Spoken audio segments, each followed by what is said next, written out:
Halo Sobat YouTube dimanapun Anda berada, bagaimana kabarnya? Semoga kalian sehat-sehat selalu. Di video kali ini saya akan menceritakan alur cerita film berjudul Sakra. Film yang dirilis pada tahun 2023 ini menceritakan tentang seseorang pendekar sakti dari kelompok pengemis bernama Xiao Feng yang mencari tahu tentang asal-usulnya serta orang yang telah memfitnahnya. Bagaimana ceritanya? Oke, langsung saja kita mulai.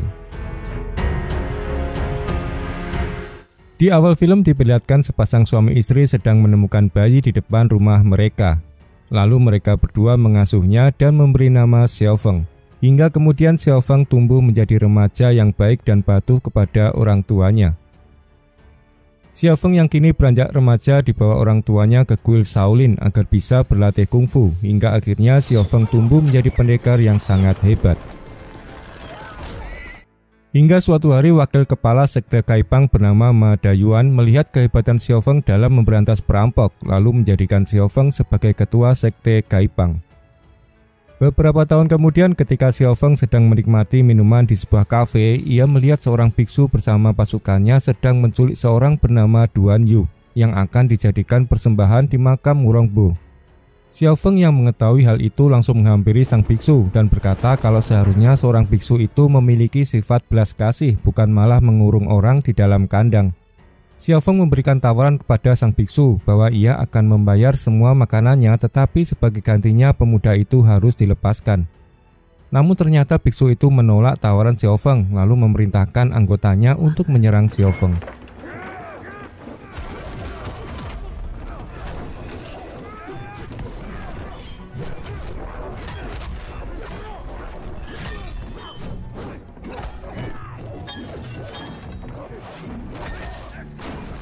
Setelah Xiao Feng berhasil mengalahkan mereka semua, kini giliran biksu itu sendiri yang menyerang Xiao Feng.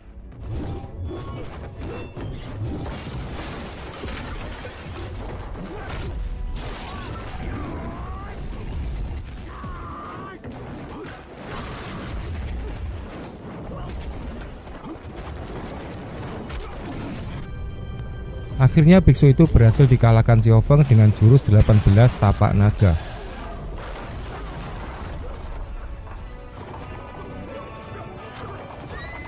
Biksu itu baru menyadari jika lawannya adalah Xiao Feng, seorang ketua Kaipang. Setelah berhasil mengalahkan si biksu, Xiao Feng dan pasukannya kembali ke markas. Namun Xiao Feng dihadang oleh kelompoknya sendiri, yaitu Kaipang. Di sana Xiao Feng telah dituduh atas pembunuhan wakil kepala Ma Dayuan oleh istrinya yang bernama Kang Min.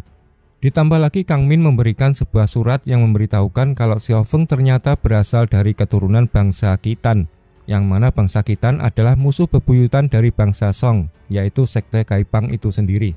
Xiao Feng lalu dikeluarkan dari sekte Kaipang, namun sebelum pergi Xiao Feng berjanji bahwa semua fitnah yang telah dituduhkan terhadap dirinya pasti akan ia selidiki kebenarannya. Sementara dari kejauhan seorang bernama Murongfu bersama pelayannya bernama Azu menyaksikan kejadian itu. Lalu Murongfu memerintahkan Azu pergi ke kuil Shaolin untuk mencuri kitab. Setelah dikeluarkan dari sekte pengemis Kaipang, Xiao Feng kembali ke rumahnya untuk menemui orang tuanya. Ia ingin menanyakan dari manakah asal-usul dirinya sebenarnya. Namun Xiao Feng malah menemukan kedua orang tua angkatnya tergeletak dengan tubuh bersimbah darah. Tiba-tiba dua orang masuk dan menuduh Xiao Feng membunuh orang tuanya sendiri.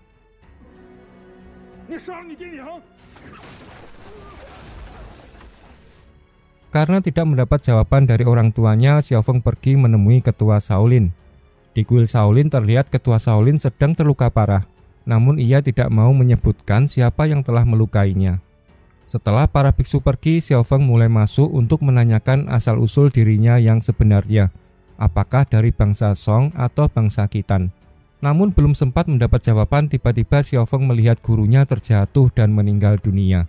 Di saat bersamaan seorang murid Shaolin melihatnya dan menuduh Xiao Feng membunuh sang ketua Shaolin. Xiao Feng segera pergi dari tempat itu ketika mendengar lonceng tanda bahaya. Di saat itu juga ia melihat seorang murid Shaolin yang sebelumnya telah memergokinya. Lalu Xiao Feng menangkap murid Shaolin itu yang ternyata dia mencuri kitab tenaga dalam Yi Jinjing. Tidak berapa lama Xiao Feng diketahui keberadaannya oleh para biksu yang saat itu juga mereka sedang mencari kitab tenaga dalam mereka yang telah hilang.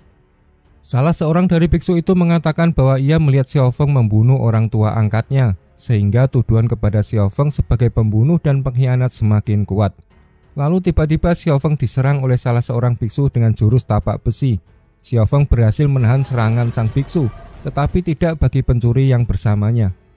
Ia terkena pukulan tapak besi sang biksu dan saat itu terbongkarlah identitasnya yang seorang wanita. Tak ingin berkelahi lebih lanjut, Xiaofeng segera pergi melarikan diri dari kuil Shaolin sambil membawa wanita yang terluka bersamanya. Setelah sampai di tempat yang aman, Xiaofeng lalu menyalurkan tenaga dalamnya ke dalam tubuh wanita itu untuk menyelamatkannya agar tetap hidup. Dari sini Xiaofeng mengetahui wanita itu bernama Azu. Xiaofeng kemudian pergi dan kembali lagi dengan membawa bakpo serta baju kering untuk ganti. Esok harinya Xiaofeng membawa Azu menuju tabib agar lukanya diobati. Dalam perjalanan menuju tabib, Xiaofeng kembali menyalurkan tenaga dalamnya agar Azu bisa bertahan hidup. Setelah kondisi Azu mulai membaik, Xiaofeng bertanya kepada Azu kenapa menyelinap masuk dan mencuri kitab di kuil Shaolin. Azu menjelaskan kalau ia adalah pembantu dari keluarga Murong. Tuannya bilang kalau ia berhasil mencuri kitab Yojinjing, ia dijanjikan akan diberitahu keberadaan orang tuanya. Setelah Azu bercerita, kini giliran Xiaofeng juga bercerita bahwa ia juga sedang mencari jati dirinya. Ia akan pergi ke suatu tempat bernama Yanmen Guan untuk mengetahui apakah dia berasal dari bangsa Khitan atau bangsa Song. Setibanya di tempat tabib, Xiaofeng menemukan banyak pendekar sedang berkumpul yang berniat hendak membunuhnya. Xiaofeng memberitahukan kedatangannya bukan untuk bertarung, tetapi hanya ingin mengantarkan Azu berobat kepada tabib Sue. Awalnya si tabib menolak memberikan pertolongan kepada Azu, karena si tabib juga termakan isu kelompok Kaipang yang menganggap Xiaofeng seorang pembunuh. Namun akhirnya si tabib bersedia memberikan pertolongan jika Xiaofeng berani mempertaruhkan nyawanya untuk bertarung dengan pendekar-pendekar Kaipang. Xiaofeng pun menyetujuinya. Sebelum bertarung, Xiaofeng mengajak minum arak sebagai tanda untuk memutuskan hubungan antar mereka, agar nantinya jika ada di antara mereka yang terbunuh, maka tidak ada yang saling menyalahkan. Akhirnya mereka maju bersama untuk menyerang Xiaofeng.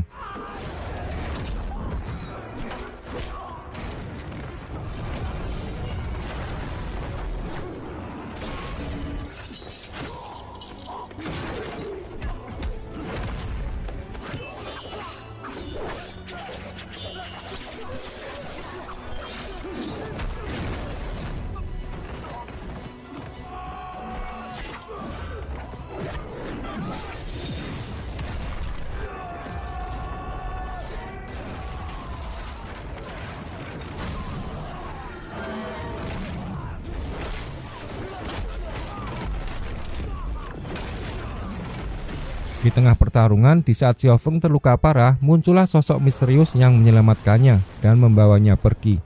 Lalu sosok misterius itu berhasil menyembuhkan Xiaofeng. Sebelum pergi, sosok misterius itu memberitahukan nama orang tua Xiaofeng, yaitu Xiao Yuanshan. Setelah pertarungan itu, tabib pun menepati janjinya untuk mengobati Azu. Di tempat lain terlihatlah seorang bernama Murongfu. Dia adalah anak dari kerajaan Yan dan juga bosnya Azu. Ternyata Murongfu inilah dalang dibalik fitnah terhadap Xiaofeng yang membuat Xiaofeng dan Kaipang saling membunuh. Di mana Murongfu ini ingin membangkitkan kembali kerajaannya yang telah hancur. Setelah berhasil sembuh, Azu berniat pergi dari tempat si tabib. Namun si tabib menahan Azu karena tabib ingin memancing kedatangan Xiaofeng. Karena si tabib tahu Xiaofeng pasti akan datang kembali untuk menyelamatkan Azu bila Azu masih di sini. Namun diam-diam Azu membuat rencana agar bisa meloloskan diri. Ia menyamar menjadi tabib dan berpura-pura terluka, kemudian memerintahkan penjaga mengejar Azu yang telah kabur. Begitu penyamarannya berhasil, Azu segera pergi dari tempat itu, namun sebelumnya ia membakar semua obat-obatan milik tabib. Xiaofeng kembali ke rumah tabib untuk menyelamatkan Azu, namun ia menemukan rumah tabib telah hancur terbakar. Tiba-tiba muncullah Murongfu yang menyerang dari belakang. Di sana Murongfu mengajak Xiaofeng untuk bergabung bersamanya. Xiaofeng menolak tawaran Murongfu, tetapi Murongfu tidak marah. Ia malah memberitahu keberadaan Azu, karena ia tahu Xiaofeng sedang mencari Azu. Xiaofeng kemudian mengikuti Murongfu untuk menemukan Azu. Dalam perjalanan, Xiaofeng melihat suku Song yang tertindas. Lalu Xiaofeng menghajar mereka semua dan menyelamatkan suku Song. Pada akhirnya di tempat itu di Bukit Yuanmen, Xiaofeng bertemu lagi dengan Azu. Mereka pun akhirnya memutuskan untuk hidup bersama dan berencana akan meninggalkan dunia persilatan setelah mengetahui jati diri mereka masing-masing. Kemudian pada suatu malam Azu menyamar menjadi Kang Min untuk mencari informasi siapa pembunuh orang tua Xiaofeng. Namun Bai Xijing mengetahui penyamarannya dan berhasil memfitnah Azu. Bai Xijing mengatakan bahwa pembunuhan itu dilakukan atas perintah Duan Zhengzun yang saat ini berada di Qinghu. Dari informasi itu kemudian pergilah Xiaofeng dan Azu menuju Qinghu untuk mencari Duan Zhengzun. Setelah tiba di sana, Xiaofeng melihat seorang wanita sedang mencegah seorang gadis yang hendak menyerang ayahnya sendiri. Gadis itu bernama Azi. Azi sangat benci kepada ayahnya karena sejak kecil ditinggal oleh ayahnya. Azi melempar kalung dari ayahnya dan kalung itu jatuh di depan Azu. Ketika Azi hendak menyerang ayahnya, dengan cepat Xiaofeng menyelamatkannya. Lalu bapak itu berterima kasih kepada Xiaofeng dan memperkenalkan dirinya. Ternyata bapak itu adalah Duan Zhengzun, orang yang dicari oleh Xiaofeng. Suatu ketika di saat Azu hendak mengembalikan kalung, ia mendengar pembicaraan Duan Zhengzun dan istrinya, di mana ternyata mereka memiliki anak perempuan satu lagi yang diberikan kepada orang lain sejak kecil. Ternyata anak itu adalah Azu sendiri.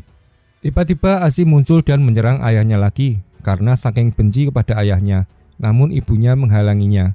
Setelah Azi pergi, Duan Zhengzun mengetahui Azu sedang menguping. Azu mengatakan kalau ia ingin mengembalikan kalung itu. Ia juga mengatakan kalau putri mereka mencintainya.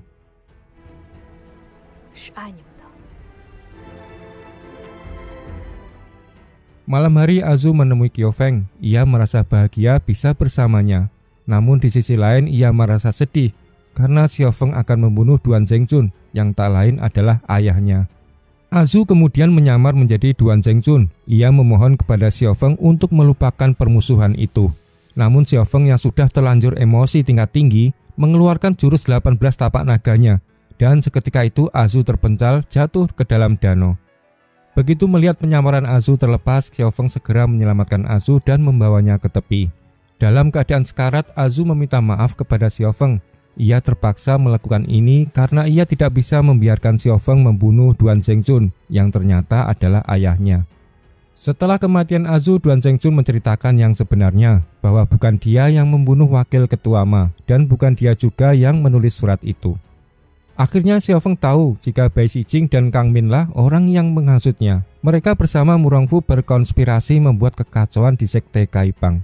Tiba-tiba Azi muncul dan menangkap Kang Min. Dari sini akhirnya Kang Min mengaku kenapa ia tega membunuh wakil ketua Ma dan memfitnah Xiaofeng.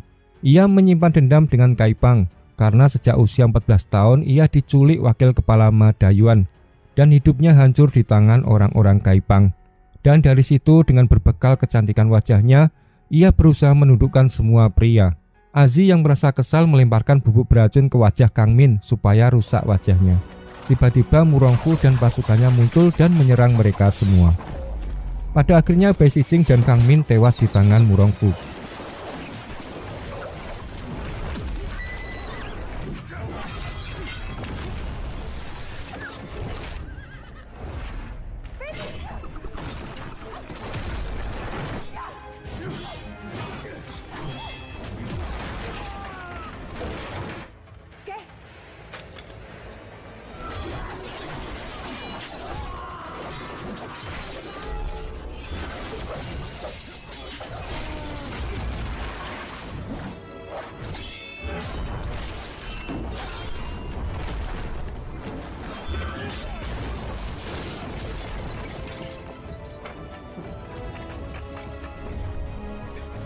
Di tengah pertarungan, Xiaofeng melihat banyak mayat dari suku Kaipang digantung oleh Murongfu karena tidak tunduk kepadanya, sehingga membuat kemarahan Xiaofeng semakin memuncak.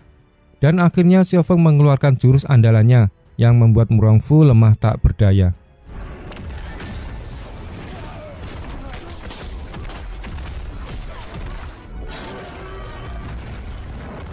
Akhirnya suku Kaipang datang dan mereka menyadari bahwa Xiaofeng tidak bersalah. Setelah itu Xiaofeng mengunjungi makam Azu di luar tembok besar dan memutuskan meninggalkan dunia persilatan dan menjadi pengembala ternak. Sedangkan Murongbu ternyata belum mati. Ia dihidupkan kembali oleh Murongbu, yaitu ayahnya yang telah menghilang selama 30 tahun.